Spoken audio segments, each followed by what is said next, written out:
As we continue our rummaging through the NFC East rosters, we're looking today at the New York Fighting Football Giants and to see the huge additions they made to the roster. I know, terrible, but you're already here. What's up, it's your boy Cintron, come back and do another analysis video, and I kid you not, that's my real name. We'll get into major news, but mainly we're focused on the huge task we have at hand. Covering this NFC East roster, the roster that finished number 3 in the NFC East last year, the New York Football Giants. Here you can see them here. Let's cover their roster from offense to defense and see how they rate out, particularly against the Eagles in head-to-head matchups. So first we start with Daniel Jones. He was signed to a huge $160 million 4-year contract, re-upped in the offseason, paid less than Hurts, and also his cap numbers hurt more than Hurts. Pun intended. He's not a transcendent player. He's seen as more middle of the pack. Could be maybe a top, could be possibly a top 15 quarterback, but more likely 15 to 20 at his best. And, he had a stellar year for them. Finally put it all together under Brian Daboll. Minimized a lot of his the turnovers and mistakes. Played smart ball, but he's not a guy that's going to elevate your offense. So they're just kind of signing up for more of the same. Last year, a lot of smoke and mirrors last season. The coaching staff and the GM, did a lot, and also they overhauled the roster a little bit to make it, a smidge better. Some had them as having the best offseason in the NFC East, which I think they're second. They did, a great job, re-signing guys as well as bringing in talent via the draft, but it's still not going to be enough to edge out the Philadelphia Eagles here in the NFC East. And, man, I like Daniel Jones. He's like a poor man's Jalen Hurts. He had several TDs on the ground, is a credible threat. And against teams that are not the Eagles, against the Vikings and other squads, he looked pretty good. But we know that they're not the Eagles. They don't have the weaponry. They don't have the tools on offense or defense to compete with us at the highest level. So playing for second place, probably third. I don't think they can beat the Cowboys head to head. In 10 out of 10 matchups. I think they lose the majority of the times, but good on them for trying to have some semblance of consistency, re-signing him. And they also re-signed his backfield mate, Saquon Barkley. The guy's dynamic. He had a bounce back year, having 1,300 yards last year. And he's boom or bust as far as like a lot of times with him seeking out the big play. But man, when he's hitting, he's hitting, man. Talented guy. He went number 2 overall in that draft, I think maybe 5 years ago now. And going against the grain, against the idiom that you don't pay running backs. I should say the same. But yeah, I mean, I think there's a place for highly paid running backs. I would have been all on board for Bijan Robinson, bringing in our version of this era's Marshall Faulk. I'm not saying he's going to be that, but he has the potential to, be a player in that mold. A smart, talented guy who had the best hands on the Texas roster, and that's including the wide receivers. And I think they have a highly talented, touted guy coming back. I think he's a red shirt junior, rising junior, or just a pure junior this year. But Bijan had better hands than him, so it says a lot about his pedigree and the talent that requisite talent he brings to the table. Not to the Falcons, because I wanted to hear the Eagles, but, we didn't get them, so moving on. But, I mean, they do well to keep those two. They did well to keep those two in place, and I'm not saying, like, you did well because you're the Giants, but as best as you could. I don't think we're going to bring in a quarterback that's going to be better than him this season, even if they drafted, one of the top 3 guys that went, high, even Will Levis as well. So, I mean, it takes a lot, of a investment in equity, time, being a precious resource in the NFL, not for long, to restart. So, I mean, they didn't want to do that. They obviously wanted to build upon what they had started last season. And these two guys give them a chance to do that. But then you go to the receivers here.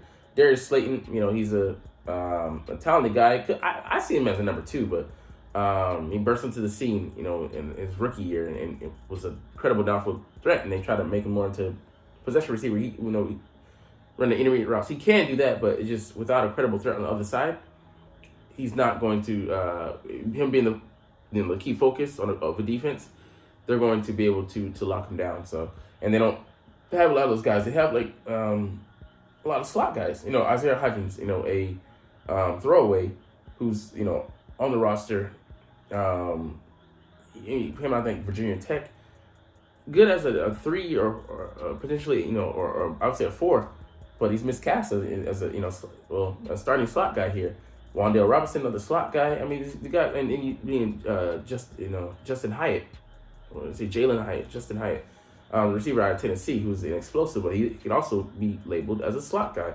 He can play on the outside, but he's mostly slated to start there, and it just leaves you with several guys that are the same mold, same fit, same position.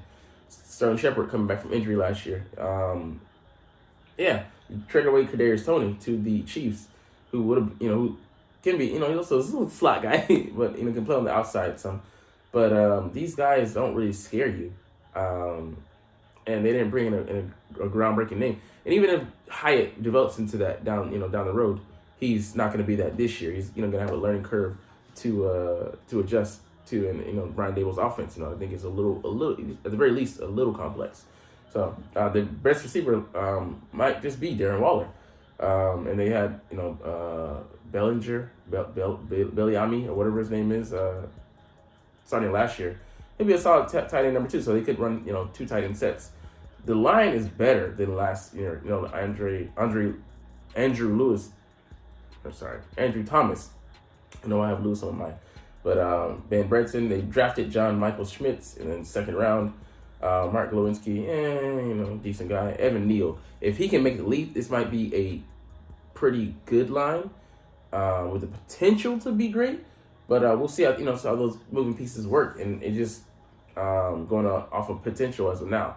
They did upgrade, but we have to see how those guys gel in the offseason because they're still fodder for the Eagles to use and abuse like a turnstile.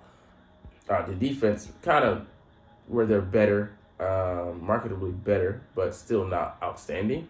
Leonard Williams, a solid player who I put at deep tackle, but maybe they're going off of a 3-4 or amalgamation of defenses here. Yeah, he's a solid guy, a plus starter, and guy who can be effective and shoot gaps and stuff like that. He just wasn't effective against the Eagles. I mean, not many teams are, so it's not downcasting him, but just being realistic. Dexter Lawrence, Sexy Dexy, signed a new contract, getting paid this offseason $90+ million over 4 years. We also shut him down. Couldn't do anything. He's a talented guy though. He made the Pro Bowl last year, 7.5 sacks. He's a guy that can plug the middle, has huge size, pause, but he can also stop the run as well. Using that girth, pause. A'Shawn Robinson gonna be more in the mix as a rotational guy on the edges. I mean, Kayvon Thibodeau, if he can build on last year, being a piece of shit he is, making snow angels next to quarterback he sacked. I forget who it was. But yeah, he's a talented guy. At least on the field, rushing the quarterback, number 5 pick overall in the draft, and yeah, the guy coming out of Oregon, he can improve, and if he does take the next step, they can maybe do that as defense. Bobby Okereke brought in a talented guy. He upgrades that position there over Jameed Davis, whatever his name is. Azeez Ojulari, another Ojulari, the older brother, but also not just to be disrespecting that category. He can rush the passer, get after. But like I said, against the Eagles, he's not going to do much. Dory Jackson, decent, competent guy out there, but, he didn't really live up to his draft building as a first-rounder. Deontay Banks, we'll see what this kid has. It's going to be, like a Wink Martindale runs a more complex defense. We see, if he can, if he's going to sink or swim. But, they're probably going to bring him along slowly, not expect too much of him. But he has the size, the speed, 6'1", $197, runs a 4.36, the intangible, the physical measurements to keep up out there on the corner.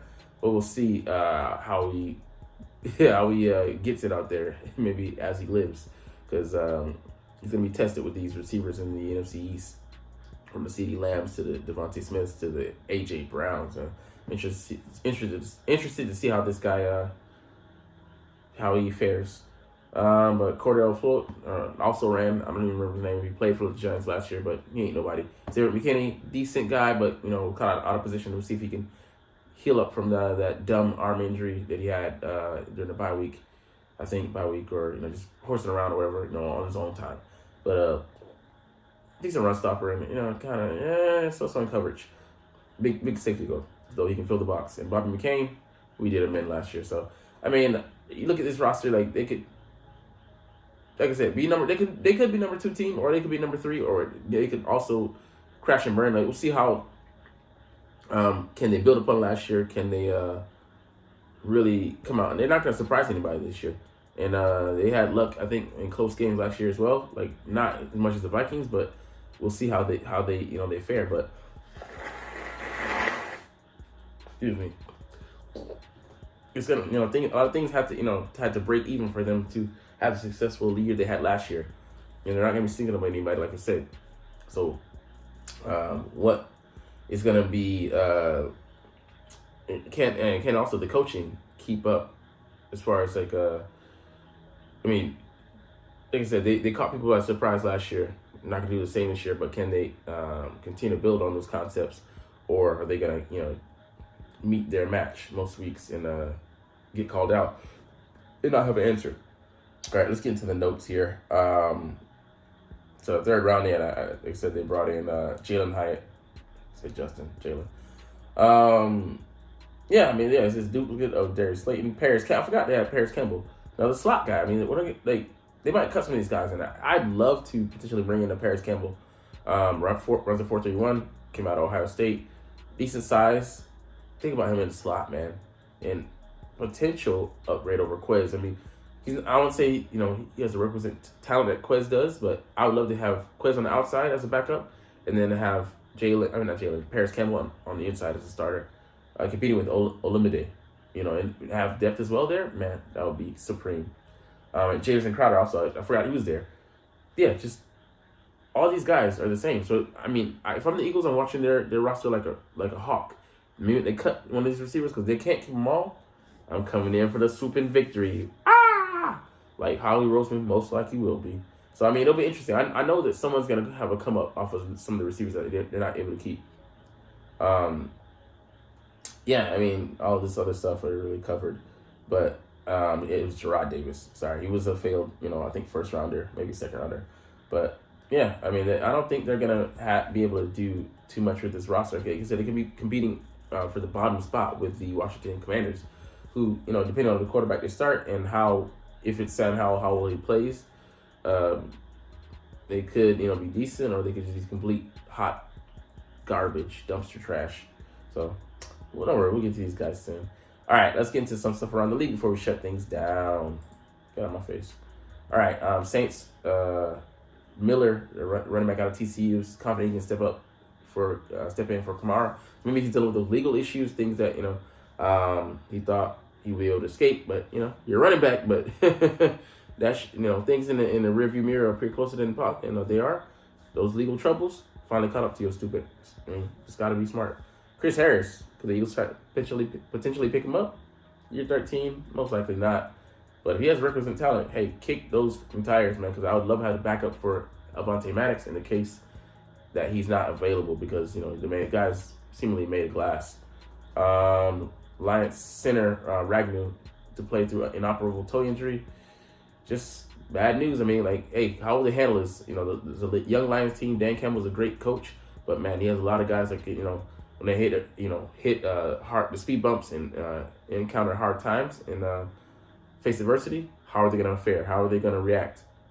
Do they take it in, or do they fight through it and maybe build upon lay the pavement, the groundwork for future success? Not everybody has the heart to do that.